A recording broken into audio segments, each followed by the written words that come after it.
Es Joy. Había muchos fundidos cruzados y cosas así entre todas las pistas.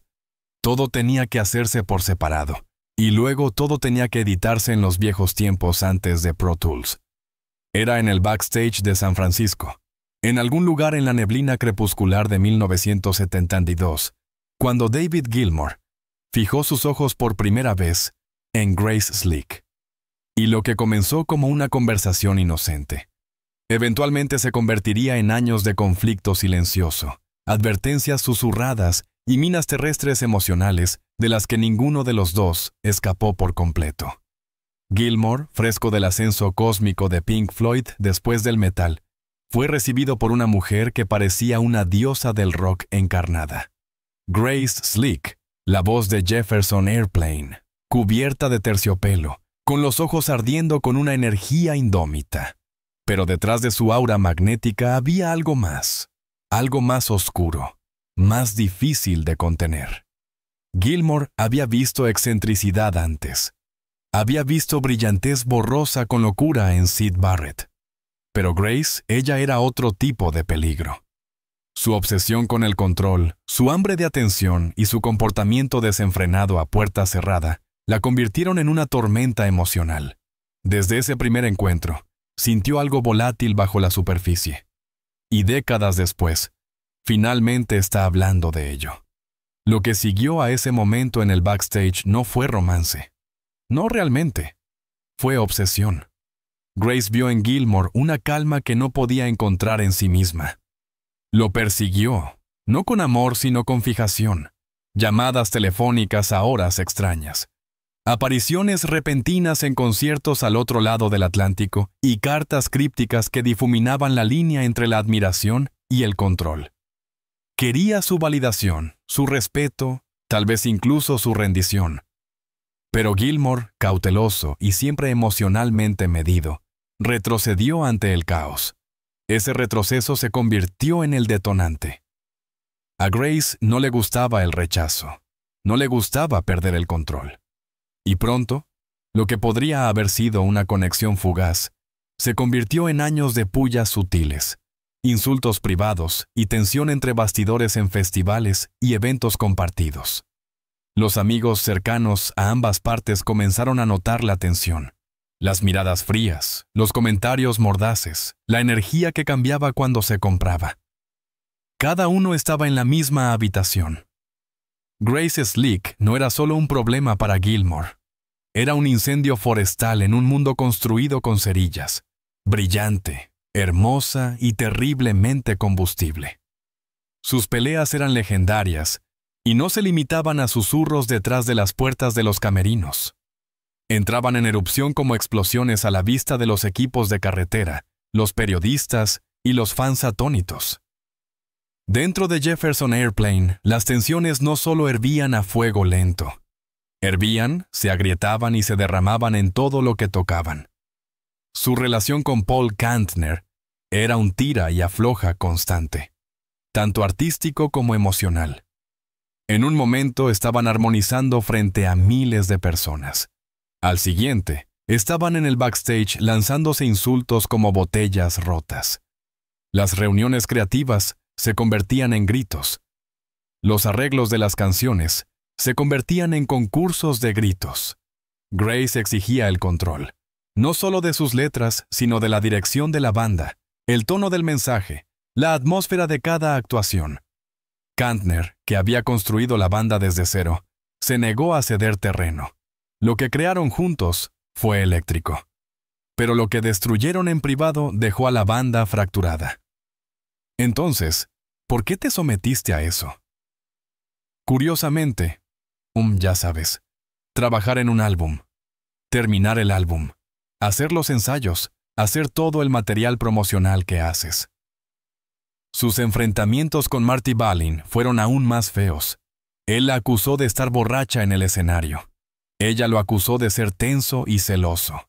Durante los ensayos se superponían a propósito o se marchaban a mitad de la actuación.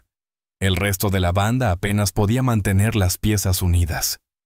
En 1971, el sueño que una vez fue Jefferson Airplane Se había convertido en un campo de batalla lleno de egos magullados y botellas vacías. Pero la furia de Grace no se limitó a la banda. Fuera de ese círculo, arremetió con la misma ferocidad. De gira en Alemania, llegó tarde. Apenas consciente y demasiado intoxicada para hablar, y mucho menos para cantar. La multitud esperó. La banda trató de encubrirlo. Finalmente, explotó en un caos. Se lanzaron botellas. Los fans se amotinaron. Los promotores amenazaron con demandas. Debería haber sido una llamada de atención. Pero Grace lo llevaba como una insignia de rebelión. No solo se enfrentó a la industria musical, le declaró la guerra. Acusó a los ejecutivos de explotar a las mujeres, silenciar a los radicales y silenciar el movimiento. Algunos de sus puntos eran justos, pero su entrega fue desquiciada. Se presentaba a las reuniones del sello descalza, borracha, o no se presentaba en absoluto. Una vez amenazó con exponer el romance de un alto ejecutivo en vivo durante una entrevista de radio, simplemente porque se negó a financiar su proyecto en solitario. Quemó puentes con la misma furia con la que encendió escenarios. A finales de los 70, la industria se había cansado. Tras bambalinas, fue etiquetada como una responsabilidad. Los músicos de sesión la evitaban. Los productores ponían excusas. Incluso los fans acérrimos comenzaron a sentir el cambio. La misma voz que una vez electrizó la contracultura, ahora se ahogaba en el caos. Y cuando las puertas comenzaron a cerrarse, Grace solo gritó más fuerte, negándose a irse en silencio incluso cuando el mundo comenzó a darle la espalda. La vida amorosa de Grace fue un campo de batalla lleno de bajas, y la mayoría de ellas fueron desastres emocionales. Paul Kantner no era solo su compañero de banda, era su igual, su rival, su amante y, finalmente, su mayor fuente de resentimiento. Su relación fue un constante tira y afloja de poder y vulnerabilidad con explosiones emocionales, tanto en el escenario como fuera de él. Un día estaban escribiendo música juntos. Al siguiente estaban gritando a puerta cerrada. Los amigos describieron su dinámica como una zona de guerra, envuelta en terciopelo y humo. Después de que se separaron, Grace no disminuyó la velocidad. Se lanzó a través de aventuras como un tren desbocado. Hubo aventuras con compañeros músicos, peligrosos coqueteos con hombres casados y noches sin nombre de las que nunca volvió a hablar. Sus relaciones eran a menudo intensas, de combustión rápida y dejaban un rastro de corazones rotos y confianza rota. Uno de los episodios más oscuros siguió a una relación violenta y paranoica, alimentada con un roadie que terminó en órdenes de restricción y rumores susurrados de enfrentamientos físicos. Y luego vino la bebida. Grace no solo bebía, se desintegró. Su espiral fue aguda, rápida y cegadora. En las fiestas era ruidosa, brillante y aterradora. Su presencia podía iluminar una habitación o destrozarla en segundos. Comenzaron a circular historias sobre su desmayo a mitad de la entrada, siendo arrastrada fuera del escenario a mitad de la actuación, o colapsando tras bambalinas mientras los fans gritaban su nombre. En 1978, todo culminó en un incidente horrible donde, borracha, apuntó con una escopeta a la policía que respondía a una queja por ruido. No era glamuroso, no era gracioso, era peligroso. Y nadie se reía. Su vida familiar no era un refugio. Su hija, China, vivía en el ojo de la tormenta. Grace desaparecía durante días sin previo aviso, solo para regresar aturdida, desorientada y a la defensiva. Fiestas de cumpleaños olvidadas, eventos escolares perdidos, promesas rotas. China una vez describió vivir con Grace como crecer con un fantasma que a veces gritaba. Mientras tanto, los padres ancianos de Grace observaban impotentes, divididos entre la intervención y el agotamiento. Le rogaron que buscara ayuda, que fuera a rehabilitación, que dejara entrar a alguien, pero Grace, siempre la rebelde, se negó. A mediados de la década de 1980, el mundo se había calmado. El foco de atención que una vez dominó ahora se sentía como una amenaza. Dejó de hacer giras, dejó de confiar. Alejó a amigos, amantes y familiares. En su mansión en las colinas de California, se atrincheró de todo y de todos. La mujer que una vez incendió escenarios, ahora vivía rodeada de botellas vacías y discos viejos, mirando el silencio del que una vez luchó tan ruidosamente por escapar. Piensa en la contracultura de los años 60. Amor libre, revolución, expansión de la mente, y encontrarás el rostro de Grace Slick grabado en su núcleo. No solo estaba presente, era el rostro de la rebelión, de pie en la primera línea de un movimiento con un micrófono en una mano y una botella en la otra. Su voz era el sonido de la protesta. Su presencia, una señal de cambio. Pero los legados no se construyen únicamente sobre la música o la fama. También están tallados por las consecuencias. Grace pudo haber sobrevivido a los escombros, pero las cicatrices de sus elecciones permanecieron mucho después de que se atenuara el foco de atención. Con el paso de los años, su aura se desvaneció en el misterio. Grace se convirtió en un fantasma de la era dorada del rock. Recordada, venerada, pero también temida. Entraba y salía del ojo público, ofreciendo destellos de ingenio y sabiduría en las entrevistas, pero siempre sacudiendo las partes más oscuras de su pasado como polvo en el vinilo. Las peleas de bar, los colapsos tras bambalinas, el silencio tenso con los antiguos debates de prohibición. Estas eran notas a pie de página para ella, desestimadas con una sonrisa, pero para aquellos que soportaron la peor parte de su rabia y volatilidad, los recuerdos permanecieron nítidos. Tras la cortina, sus contradicciones se hicieron más fuertes. Habló de amor, pero fracturó todos los lazos.